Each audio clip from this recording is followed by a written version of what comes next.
Bueno, bienvenidos a La Mala Educación del día 2 de febrero del 2025.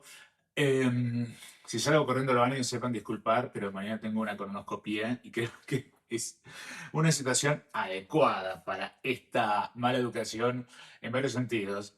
Si tenemos en cuenta la semana que pasó, que comenzó con el presidente Milei aseverando frente a los ojos atónitos del mundo, pero seguramente por un discurso escrito, dicen en Casa Rosada, por Caputo, pero yo creo que esto fue escrito desde otros lugares, esto viene ya con otro tipo de agenda, y él miró a cámara y aseveró que los homosexuales somos pedófilos. Esto generó una reacción que terminó en una marcha multitudinaria de ayer, que en realidad no fue una marcha a favor de la diversidad en sí, porque es algo que ya no se discute en realidad, o por lo menos no se discutía en tanto tal, sino en contra, la marcha fue en contra de un nuevo orden que viene del norte y que aprovecha la moralización de las relaciones intersubjetivas llevadas adelante por las políticas de identidad para instaurar un régimen de criminalización y de gobernancia basada en el pánico moral.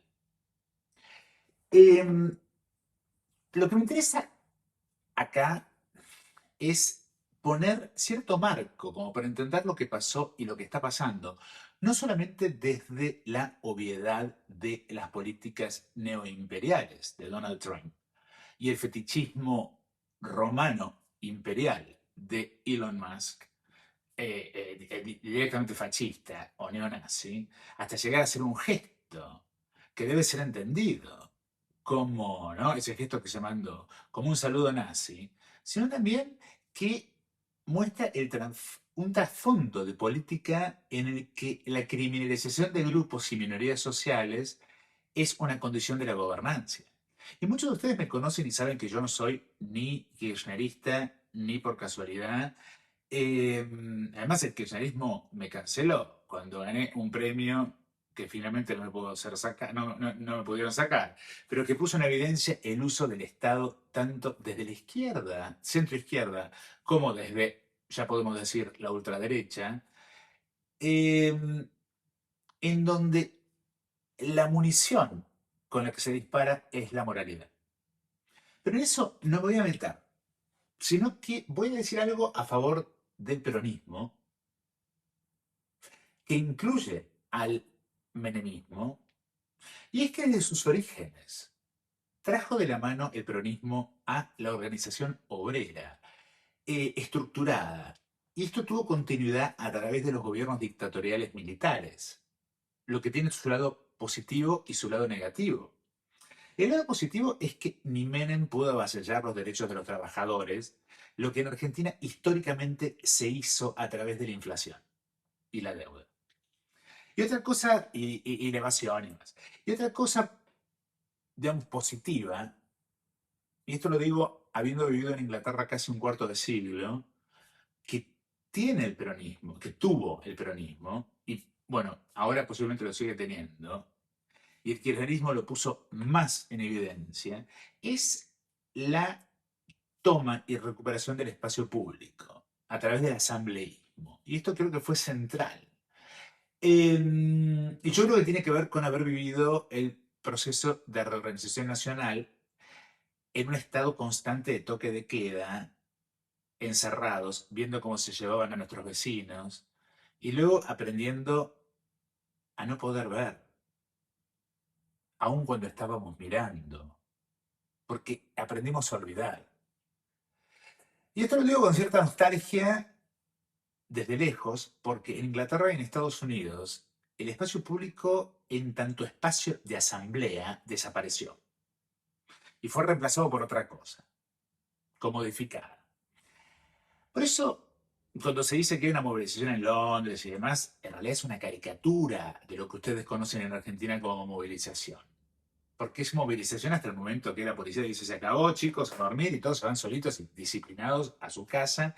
Y es un poco como que acá los movimientos sociales y la protesta es más bien un entretenimiento o un rasgo de identidad, pero casi comercial. En el primer mundo la protesta se trasladó a las redes sociales. Y como vimos en el Capitolio, en la asunción de Donald Trump, las redes sociales están cooptadas por una oligarquía de los hombres más ricos del mundo, que han monopolizado el control de los algoritmos. El otro día hablaba con un amigo rumano de lo que está pasando en Argentina. Yo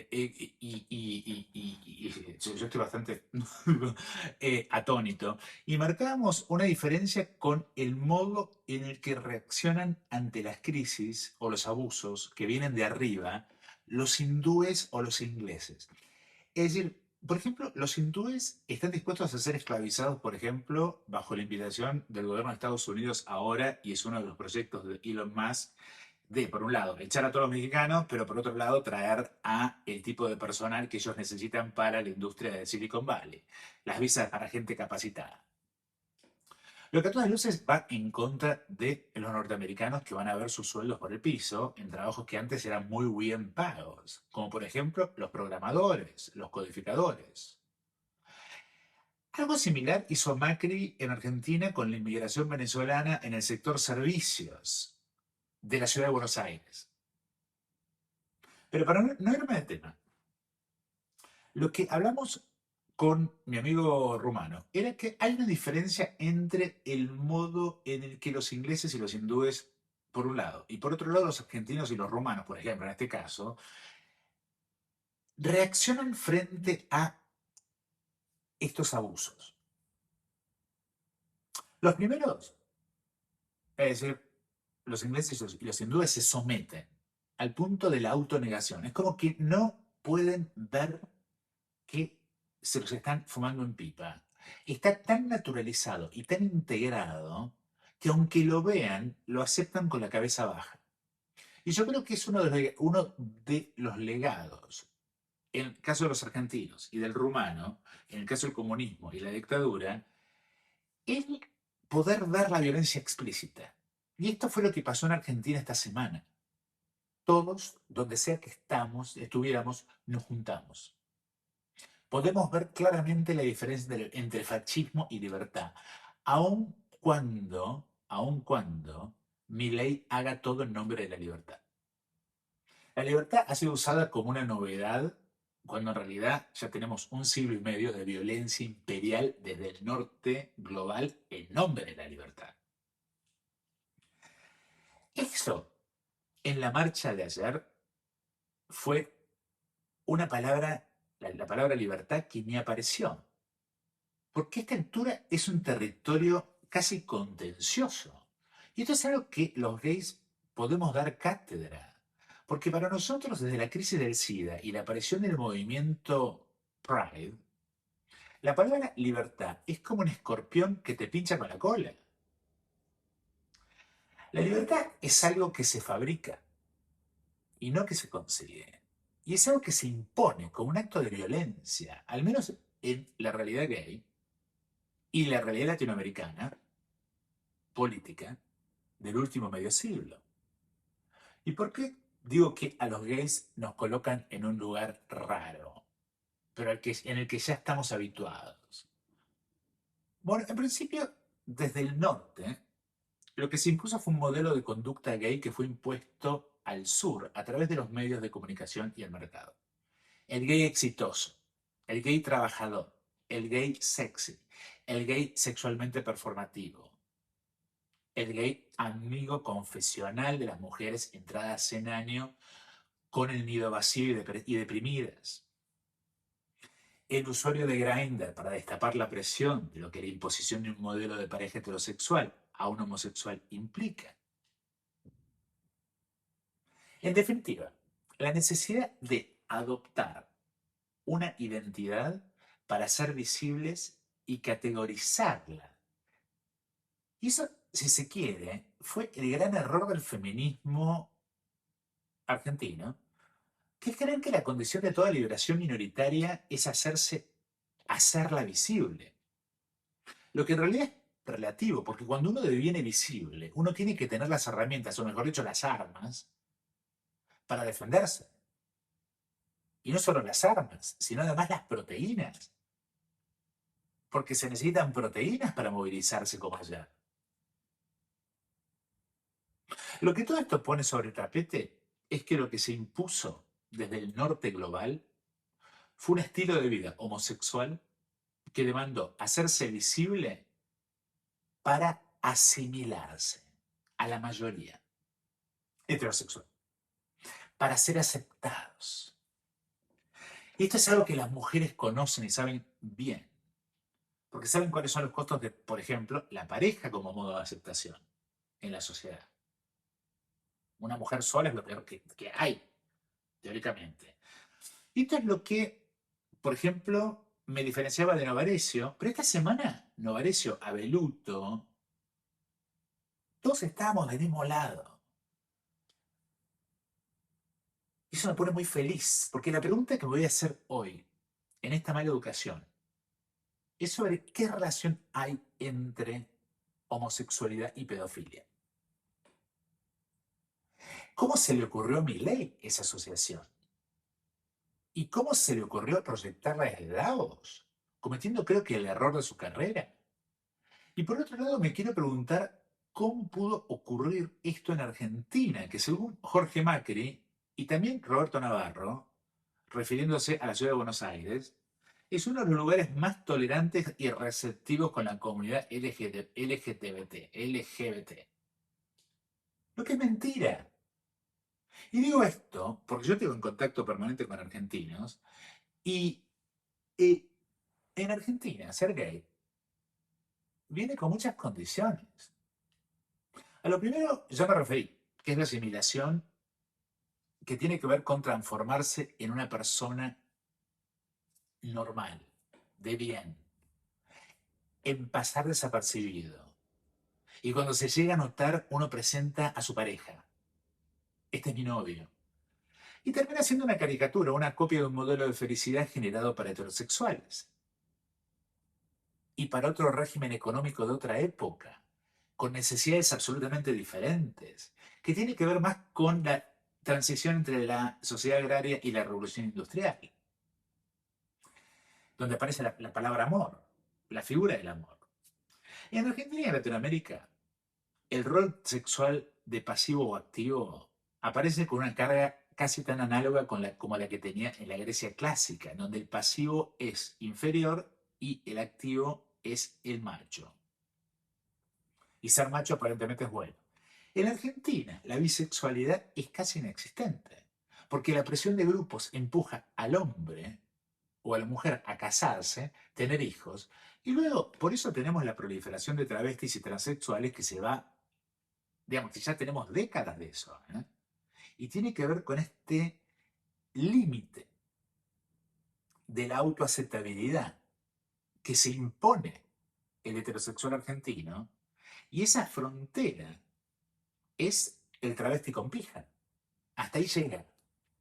De ahí, por ejemplo, el éxito de Flor de la B. Y el caso de Flor de la B es un preaviso de lo que pasó, por ejemplo, con Milei.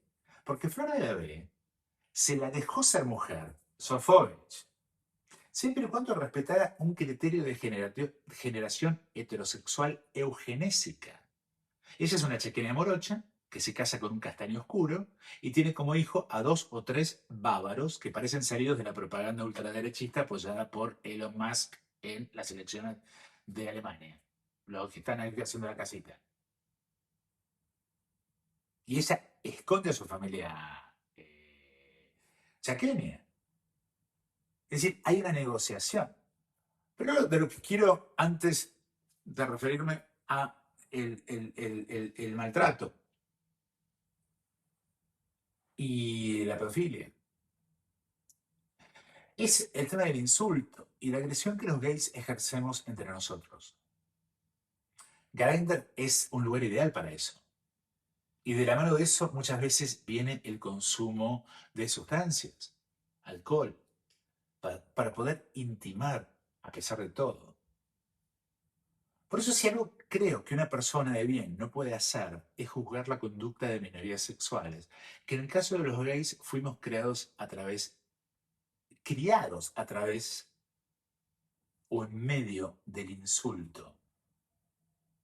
Lo que ustedes ayer veían como una fiesta, en realidad es la sublimación compensante de una profunda tristeza que nunca se nos va.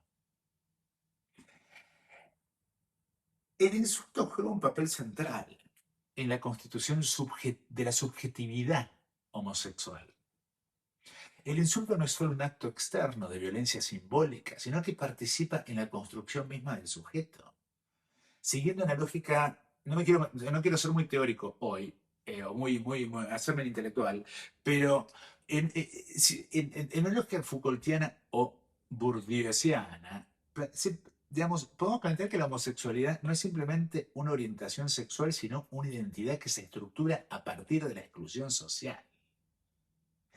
El insulto, desde el marica o desviado en la infancia y ahora, entra en formas y deriva en formas más sofisticadas de estigmatización y se transforma en un mecanismo disciplinador que empuja al sujeto a reconocerse dentro de una posición social marcada por la vergüenza, la injuria y la resistencia. En este sentido, la homosexualidad no es una identidad preexistente, sino que se configura en el marco de una interpelación violenta.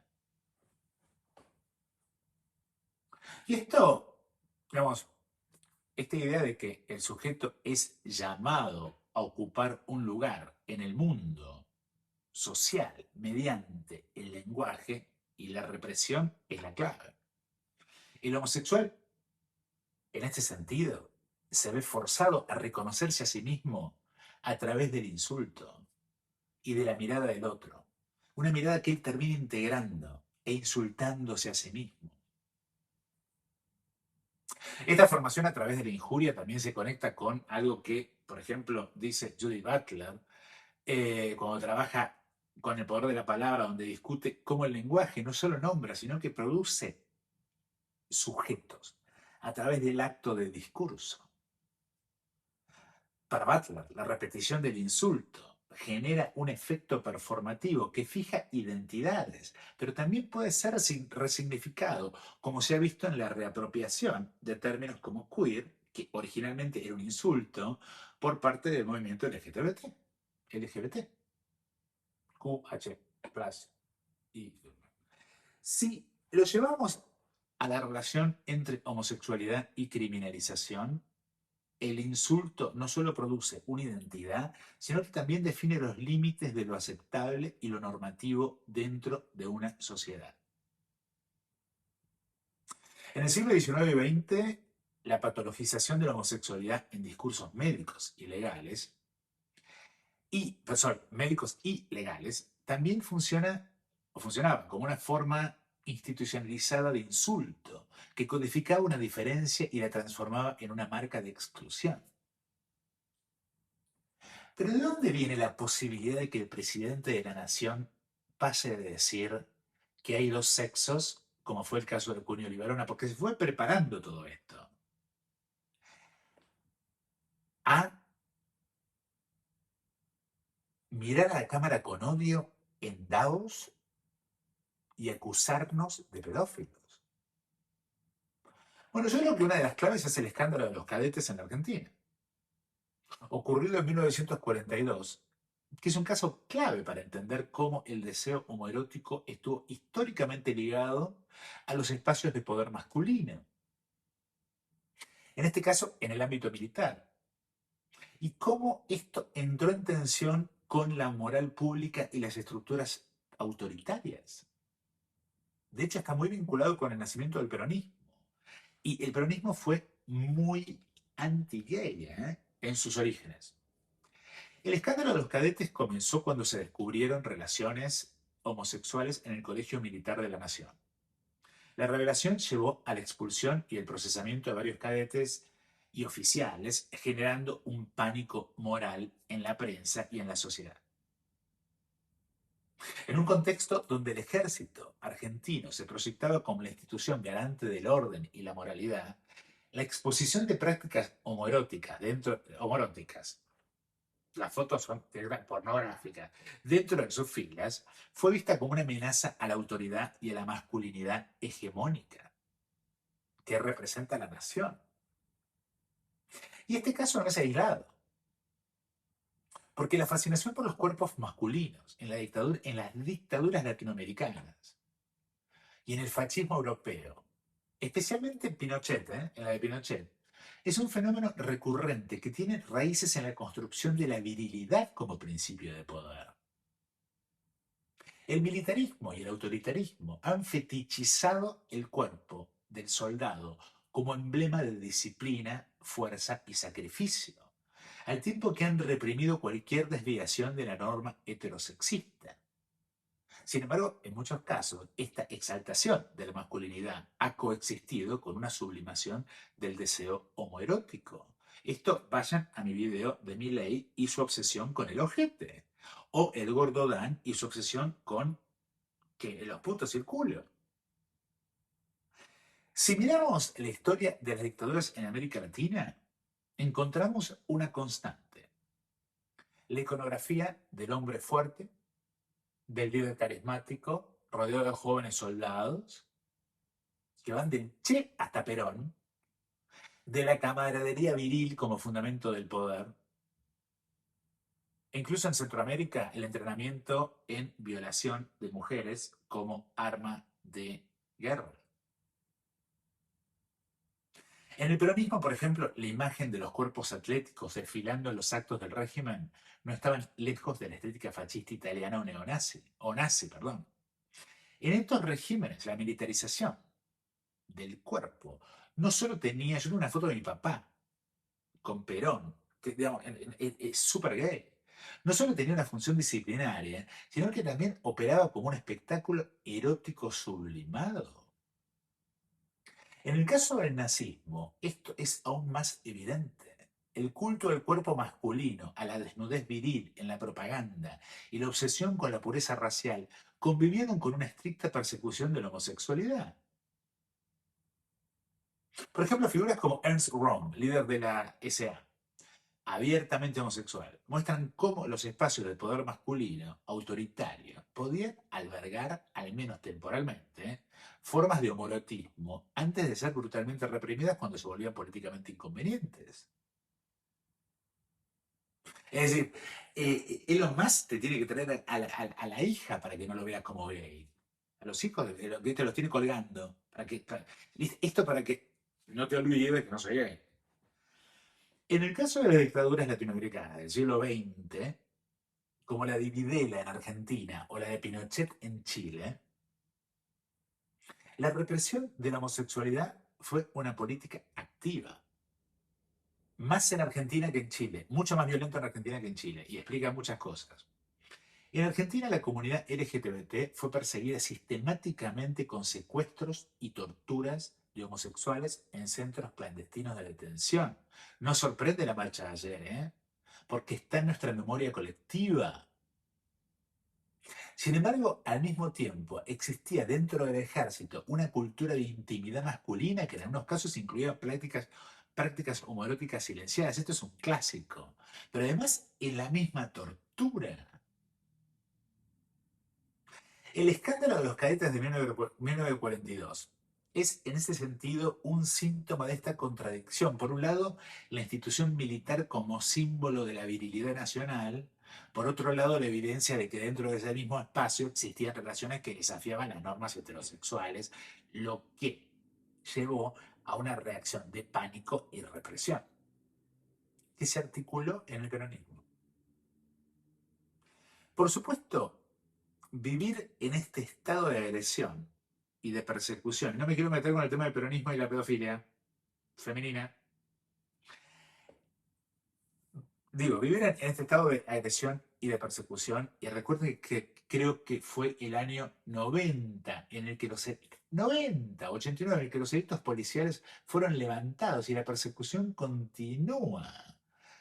Y esto condiciona los modos en los que los gays buscamos salirnos de nosotros mismos. ¿Cómo? En la disco, con sustancias, exagerando al punto de la adicción nuestra relación con lo sexual, o sexualizando las relaciones entre nosotros. Incluso si hay algo que define la condición gay, y como ven, yo no tengo nada, no tengo una visión feliz como la que se quiso proyectar estos últimos años, aunque soy un gay muy orgulloso de ser gay, pero tengo una visión más negativista, digamos, es decir, no tengo la visión neoliberal pride. Eso digo, es la relación entre paranoia y llegaría a decir psicosis y autodisolución en la psicología del gay. Por ejemplo, la demonización del sexo con sustancias, que puede ir desde el popper hasta lo que quieras. Tiene que ser considerado dentro de una estructura que mezcla lo clínico con lo político. Lo que podemos plantear es que la psicosis del sujeto homosexual, en el contexto, por ejemplo, del sexo con drogas, no es solo un fenómeno individual, sino el producto de una estructura de vigilancia y criminalización que modela nuestra subjetividad. Si nosotros somos criados bajo el insulto, podríamos decir que la identidad homosexual ha sido históricamente construida bajo una interpelación violenta. El homosexual es producido a través de un sistema de injurias que lo posiciona dentro de una lógica de exclusión y de sospecha. En el uso de drogas para el sexo, por ejemplo, este sistema se reactiva en un nivel distinto, porque el contexto de criminalización del consumo de drogas, la vigilancia policial y el riesgo del contagio de, por ejemplo, HIV antes del PrEP, o ahora en épocas de Milei, que descontinúa la provisión de medicación, genera un estado de paranoia estructural que yo diría es la definición de la identidad gay, bajo condiciones de criminalización como las quiere proponer este hombre. Entonces, es decir, hay una relación entre vigilancia externa, pánico moral, que ha rodeado a la homosexualidad y al uso de drogas, por ejemplo, que en otras épocas se usaba para elevarse. La paranoia no es solo una reacción química a la sustancia, sino también una respuesta subjetiva a una historia de criminalización y de control. Toda psicosis tiene una narrativa. En muchos testimonios de personas que han pasado por episodios psicóticos gays, aparecen miedos recurrentes. La sensación de ser espiados, perseguidos o atrapados en un complot.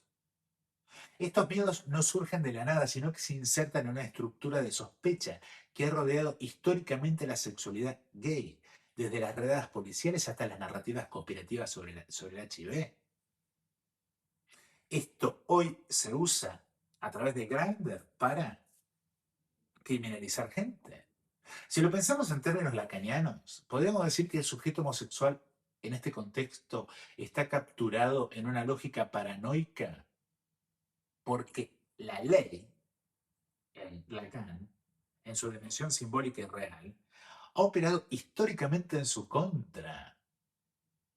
La psicosis no es solo un colapso individual, sino una forma de subjetivación producida dentro de un orden social que ha posicionado la sexualidad disidente como un peligro.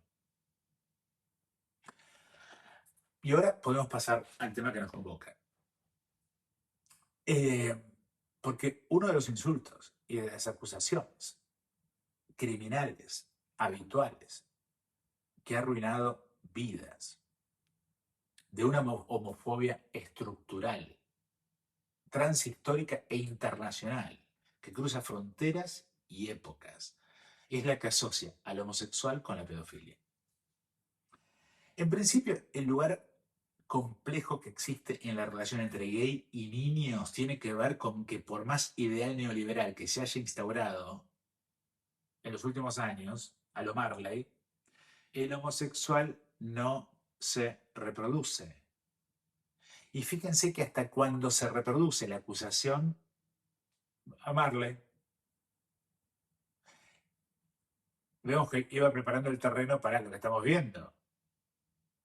Desde un punto de vista psicoanalítico, ni para Freud ni para Lacan la homosexualidad es sinónimo de depravación. Pero cada uno la conceptualizó de manera distinta, Freud y Lacan, dentro de su teoría de la sexualidad. Para Freud, en 3 ensayos de teoría sexual, de 1905, creo, la homosexualidad no es una patología, sino una posible dirección del deseo dentro del desarrollo psicosexual. La consideraba una inversión y sostenía que todos los seres humanos tienen la disposición bisexual latente. Desde esta perspectiva, la homosexualidad no es algo anormal, sino una de las tantas configuraciones posibles de la sexualidad. En la correspondencia de Freud con la madre de un joven homosexual, él dejó claro que no consideraba la homosexualidad una enfermedad ni algo que necesitara ser curado. Con lo cual, toda esta fantasía de que Freud dijo que los gays son pervertidos, nunca lo dijo. Es más, dijo lo contrario. Lacan, por su parte, no se centró en la homosexualidad como una categoría clínica específica. Más bien, su teoría se enfoca en la estructura del deseo y en cómo el sujeto se posiciona frente al otro. En su seminario de la relación de objeto, que creo que es de 1957, menciona que el deseo homosexual no es diferente en estructura del deseo heteronormado. Para él, lo esencial es la relación con el falo simbólico y cómo cada sujeto se posiciona respecto de la falta. En algunos momentos, Lacan ironiza sobre la homosexualidad masculina, pero desde una perspectiva estructural más que moral. En el triunfo de la religión, por ejemplo, dice que la Iglesia no condena tanto al homosexual como al goce solitario, lo que da cuenta de su interés por cómo el goce se regula socialmente. En resumen, ni Freud ni Lacan consideraron la homosexualidad como depravación. Freud la vio como parte de la plasticidad del deseo humano, mientras que Lacan la analizó en términos estructurales dentro de su teoría de significante y de goce. Jouissance. Quería traer a colación a Melanie Klein, porque Melanie Klein plantea una concepción de la identidad que no es fija ni cerrada, sino que se construye en un proceso psíquico continuo, que marca o está marcado por la relación con los objetos internos y externos. Esta es la teoría del desarrollo emocional, basada en las posiciones esquizoparanoides y depresivas, que permiten pensar la identidad como algo dinámico y atravesado por la angustia, la reparación y la reconfiguración constante del yo. Por eso la relación entre Melanie Klein y el luto de uno mismo. La identidad para Melanie Klein es infinita y puede entenderse desde su noción de que el sujeto está en un flujo constante de identificaciones y proyecciones. ¿O vos te crees que el gordo Dan nunca pensó en una poronga? En la posición esquizoparanoide, que es muy temprana en el desarrollo, el yo escinde sus objetos en buenos y malos, proyectando partes de sí mismo en ellos. Hay una cosa muy de violencia hacia uno mismo para Melanie Klein de chico, casi al punto de lo insoportable. Luego, en la posición depresiva, el sujeto empieza a integrar esos objetos, asumiendo que el objeto bueno y el malo son el mismo, lo que implica un duelo y un proceso de reparación. Y esto significa que la identidad nunca está completamente estabilizada, sino que se expande y se transforma a medida que el sujeto atraviesa los movimientos psíquicos. Por eso, Klein para Melanie Klein, la identidad es un juego posicional. Digamos, uno no es gay o heterosexual, sino que no.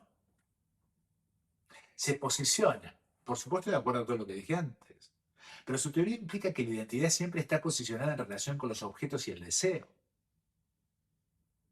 La identidad no es autónoma ni autosuficiente, sino que se define en la interacción con los otros.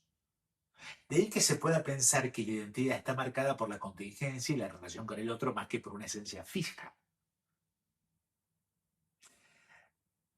Si lo llevamos a, por ejemplo, el terreno de la autodisolución del sujeto, de lo esquizoide y la relación con la reputación, por ejemplo, que es lo que venía hablando.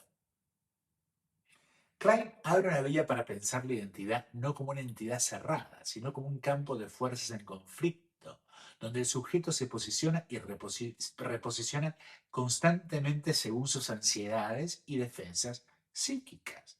Es decir, uno hace lo que puede. Pero quería hablar de lo que vengo prometiendo, que es homosexualidad eh, y pedofilia. Pero por eso tenemos que remontarnos al siglo XIX, porque no tiene tanto que ver con el psicoanálisis, sino con las malas lecturas del psicoanálisis que se hicieron en Estados Unidos durante la Guerra Fría. Y esto puede ser rastreado hasta el momento en el que creo que esto empieza, que es el siglo pasado, el siglo XIX, en donde lo que tenemos es una consolidación de grandes metrópolis y por lo tanto la riqueza y las diferencias de la riqueza se hacen evidentes.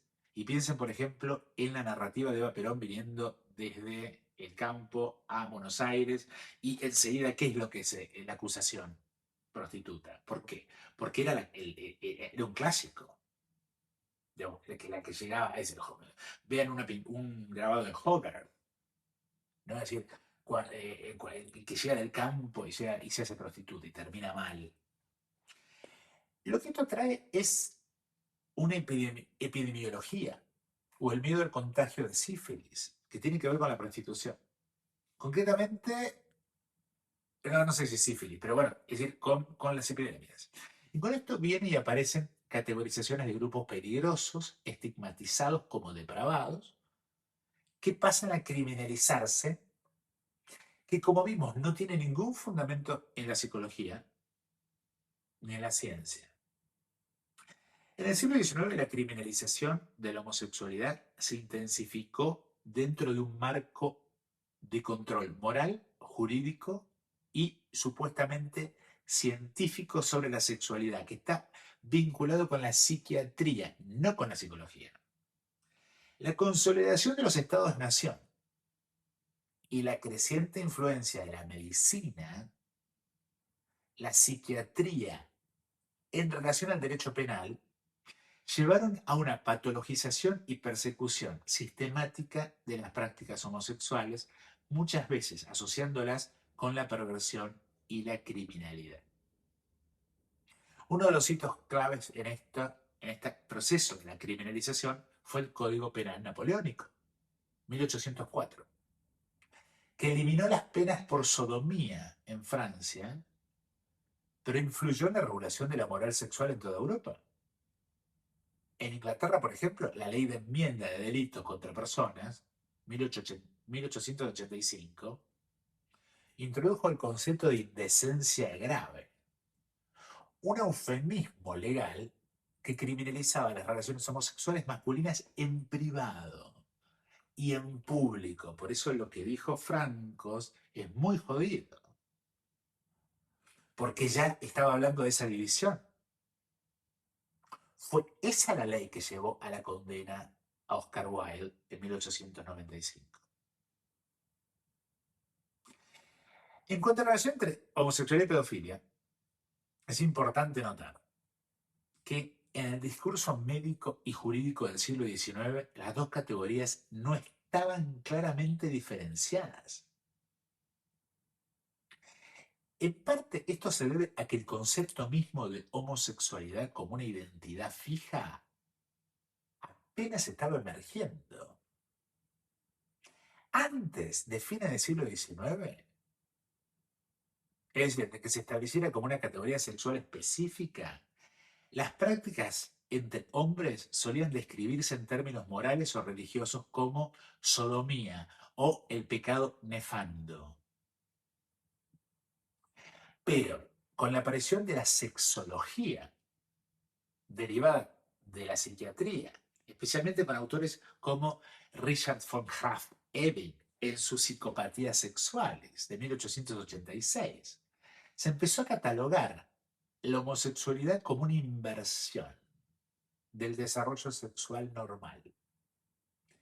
Krafft-Ebing y otros médicos asociaban ciertas formas de homosexualidad con desviaciones sexuales más amplias, como la pedofilia. Aparece ahí, porque ambas eran consideradas desviaciones del instinto reproductivo normativo, es decir, son formas por las cuales no hay bebés. Esto reforzó la idea de que la homosexualidad era intrínsecamente patológica y en algunos casos degenerativa. Pero todo esto parte de que el homosexual no aporta a la reproducción social. Por eso, si no aporta a la reproducción social, lo más cercano para la acusación es que tenga sexo con un chico, que tampoco aporta a la reproducción social, porque es muy chico. En el ámbito jurídico y policial, la homosexualidad masculina solía investigarse en los mismos términos que los delitos sexuales contra menores, porque ambos se consideraban ataques contra la moralidad pública. Era una categoría penal que tenía que ver con la legislación, no tenía que ver con la realidad. En la Alemania del siglo XIX, el párrafo 175 del Código Penal criminalizaba las relaciones entre hombres y los homosexuales y eran vigilados como posibles corruptores de la juventud. Y esto viene de la antigüedad clásica, de fantasías respecto de la antigüedad clásica, para ser más específico. Por eso, la distinción entre actos consensuales y abuso de menores, que ahora está al palo toda esa criminalización, no era clara en el discurso legal ni mediático, lo que generaba asociaciones implícitas entre homosexualidad y pedofilia. Esto es Alemania, siglo XIX. Esta confusión conceptual fue heredada en parte por la psiquiatría del siglo XX. Psiquiatría, no psicología. Que arrastraron los prejuicios durante décadas, sobre todo en Estados Unidos.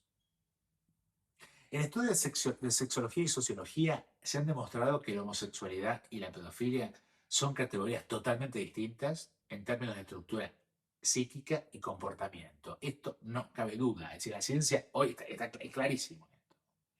En el siglo XX, la confusión entre homosexualidad y pedofilia, sin embargo, se mantuvo en parte debido a la herencia del discurso del siglo XIX y a la forma en que la psiquiatría, el derecho y los medios de comunicación trataron la sexualidad no normativa.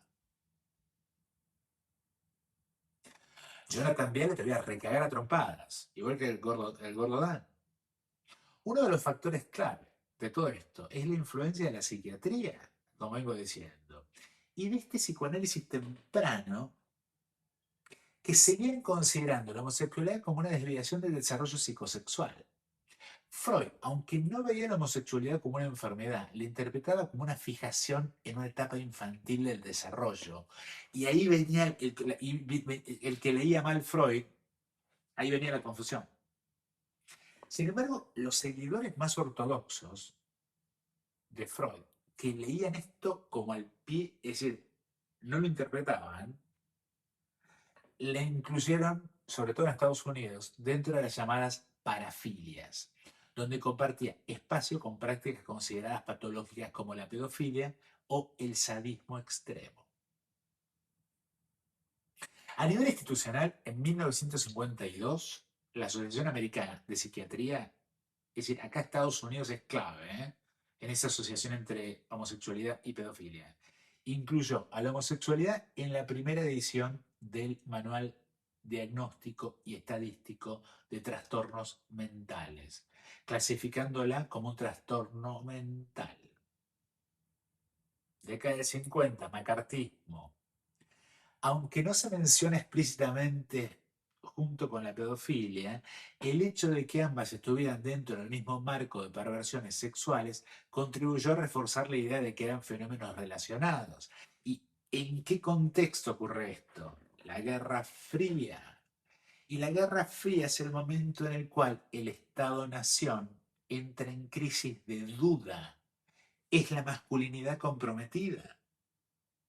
Entonces, durante la Guerra Fría, la homosexualidad fue criminalizada y perseguida como una amenaza para la moral pública y la seguridad nacional. En Estados Unidos, la homosexualidad fue equiparada con la pedofilia en discursos políticos mediáticos que la presentaban como un peligro para la juventud. Es decir, esto es equivalente a que te entre un proyectil atómico ruso y te penetre como por el culo. Entonces, la analogía es, agarrémonos con los gays. Durante el llamado Lavender Scare, la persecución de homosexuales en el gobierno de Estados Unidos, que fue el macartismo contra los homosexuales, se argumentó que los homosexuales eran más propensos a ser depredadores sexuales o que podían corromper a menores. Época macartista. Esto es todo Guerra Fría y época de miedo. En la década de 1970, con la presión de activistas y científicos, la APA eliminó la homosexualidad del manual en 1973. Sin embargo, la narrativa que asociaba homosexualidad y pedofilia no desapareció. De hecho, ¿qué pasó? 10 años después aparece el SIDA. Y los discursos moralizantes volvieron a conectar primero el SIDA con homosexualidad, la homosexualidad con lo patológico, con lo peligroso, aunque esta vez desde la perspectiva de la salud pública, volviendo a el siglo XIX y los comienzos de la psiquiatría y la sífilis. A pesar de que la ciencia ha demostrado que no hay una relación entre orientación sexual y pedofilia, esta confusión sigue apareciendo en discursos conservadores y conspirativos. La idea de que los homosexuales representan un peligro para los niños ha sido utilizado por grupos religiosos, políticos Milley para justificar leyes discriminatorias como las que prohibieron a homosexuales adoptar niños en varios países hasta bien entrado el siglo XXI. Ahora, siempre está vinculado con un momento de crisis de esa nación, de crisis de el orden patriarcal que ve que fracasa. Por eso yo le tengo mucho miedo a este momento y a la guerra de las tarifas y a las crisis económicas, más que a Milei diciendo boludeces. Un caso emblemático dentro de la Guerra Fría, yo decía que era el Lavender Scare, que fue paralela al Red Scare de Joseph McCarthy. El miedo rojo, que perseguía a comunistas dentro del gobierno. El Lavender Scare apuntaba a funcionarios homosexuales, bajo la premisa de que era una amenaza para la seguridad nacional.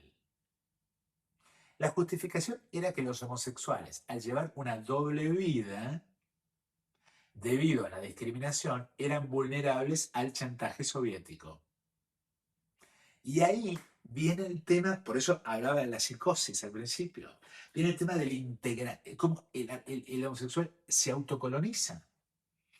Ejemplos, Anthony Blunt, el doble espía, que está en The Crown, o Roger Casement, ¿no? Es decir, es como que te acusan tanto que va a aparecer un grupo de gente que dice, bueno, dale, ya que nos acusan, hagámoslo.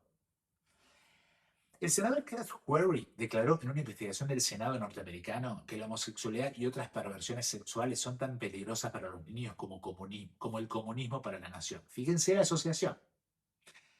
Esto en el macartismo, y de golpe aparece casi dictado como cut and paste en el discurso de Milei. de Davos. Documentos oficiales de la época muestran que el gobierno de Estados Unidos promovió estudios psiquiátricos que catalogaban a la homosexualidad como un trastorno vinculado a impulsos incontrolables y desvíos de la moral. Esto no solamente es de la derecha, ¿eh? Esto pasó, como sabemos, en Cuba, y inclusive Cámpora llegó a sugerir a la CHA, cuando tuvo perdón, al Frente de Liberación Homosexual, cuando tuvieron la reunión, les comentó de que estaban planeando internaciones para homosexuales para convertir. Sí, ya. ¿Qué quiero decir con todo esto? En los años 60, ya cuando avanzamos un poco, figuras como el psiquiatra Edmund Berkler, un seguidor de Freud, escribió textos en los que sostenía que los homosexuales eran personas inmaduras con tendencias autodestructivas y en algunos casos pedófilas. Es decir, fíjense cómo todo viene de una serie de asociaciones casi metafóricas que se asocian con la política cuando ese Estado-nación está en un estado de debilidad y de crisis. Entonces buscan el chivo expiatorio. Un caso concreto en la relación entre psiquiatría, ciencia y criminalización penal es el del doctor Charles Socarides, un psiquiatra estadounidense que durante los años 60 y 70 fue una de las voces más influyentes en la promoción de las terapias de conversión.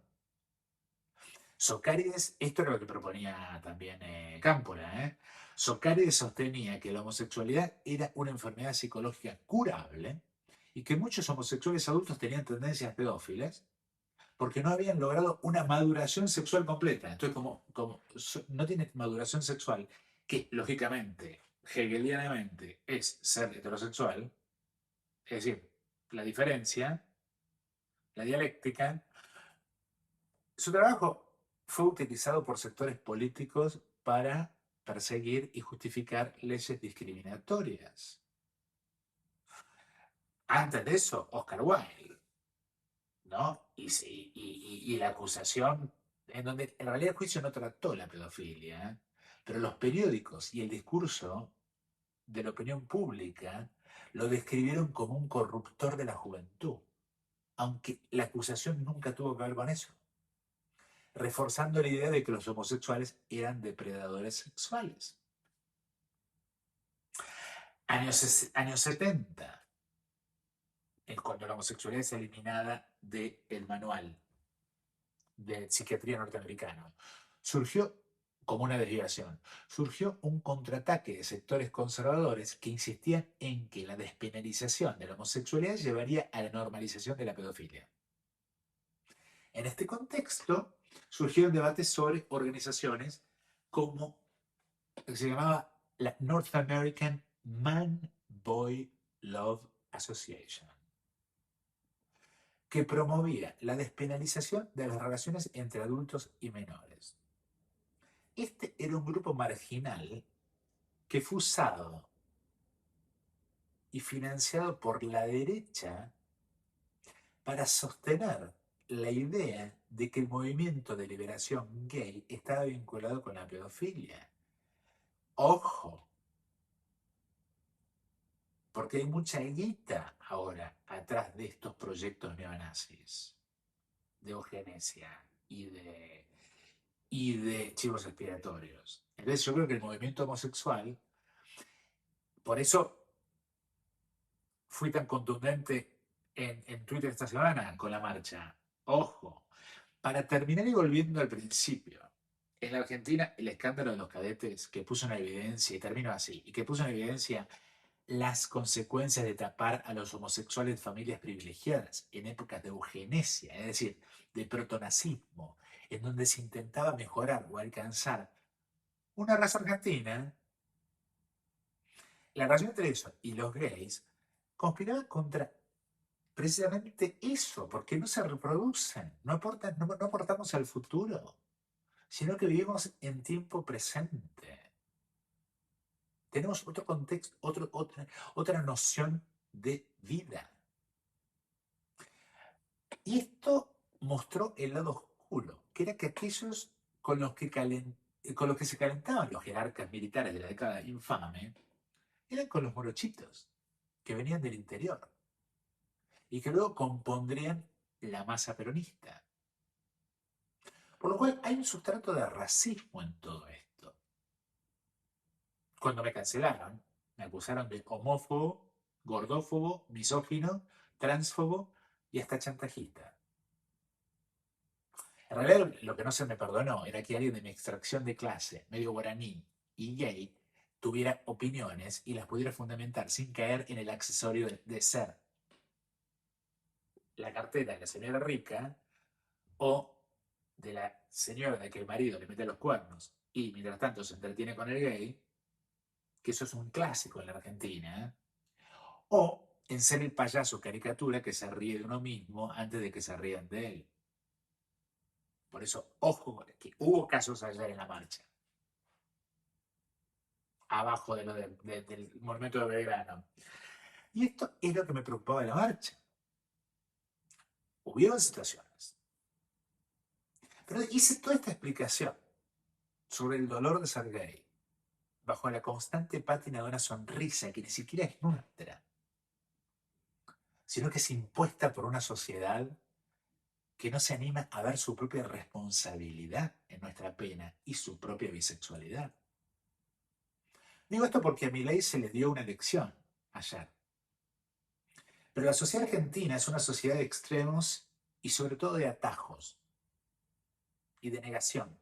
Y no quiero que crean que lo que ocurrió ayer en la marcha equivale a aceptación de la diversidad, sino que vieron en nuestro dolor algo que empiezan a experimentar ellos, en manos de una ultraderecha asesina.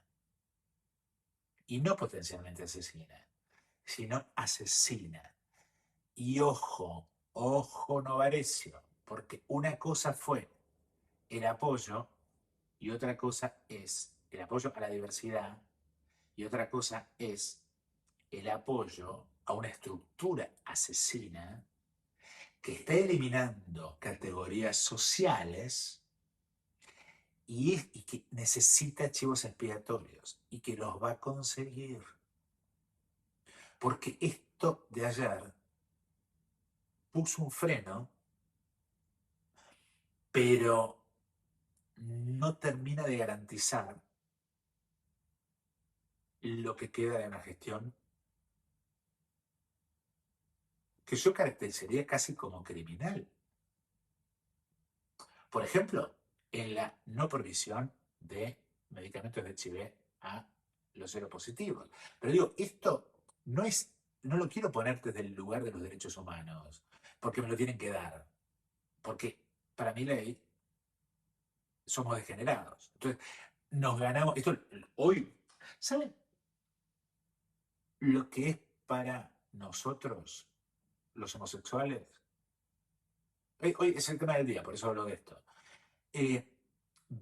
Leer al Gordo Dan a Twitter y escuchar a Jonathan Viale y aprender la televisión hoy, lo que significa en términos psicológicos, en términos de nuestra...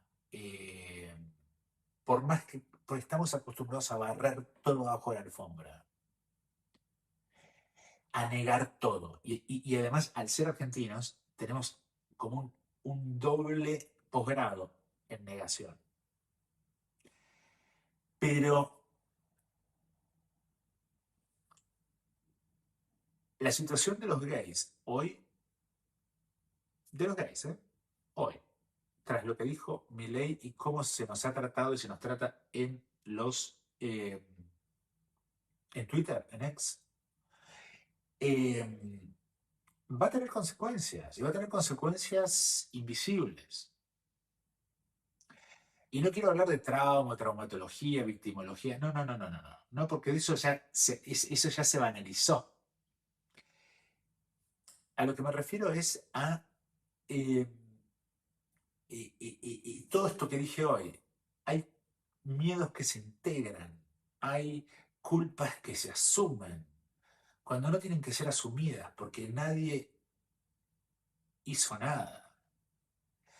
Y lo que tenemos es un mundo desquiciado y temeroso de perder algo que ni siquiera tiene.